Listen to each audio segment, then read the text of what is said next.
विधान केलं होतं की पैशाचं सोंग आणता येत नाही, कदाचित ती सत्य काल नाही केलं, परवा. एक मिनिट, ऐका ना, एक मिनिट.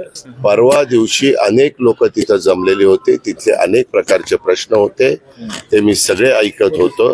त्यावेळेस तुला माहिती नाही, तू ग्रामीण भागातून आलाय का मला माहिती नाही, परंतु मी ज्यावेळेस ग्रामीण भागामध्ये जातो त्यावेळेस त्यांना समजण्याच्या करता त्याच्यातनं विरोधक हे कारण नसताना गैरसमज निर्माण करतात. मी तो शब्द जरी वापरला असला तरी सगळंच आम्ही तर बऱ्याचदा वापरतो, आपण पण घरात वापरतो. अरे बाबा नो, सगळी सोंग करता येतात, पैशाचं सोंग नाही करता येत. त्याच्यावर पैशाच्या बजेटमध्ये या सगळ्या गोष्टी बसवाव्या लागतात. पण ते वेगळ्या उद्देशाने बोललो.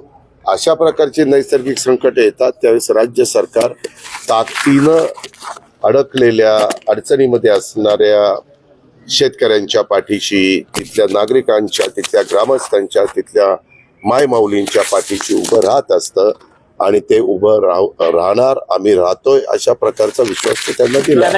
बाबतीत एक प्रश्न आहे, फार्मावर देखील काय होतं, मी बोललो ना, त्याच्या बोलण्या मागचं मी काय बोललो आणि पुढचं काय बोललो तेच घेत नाही.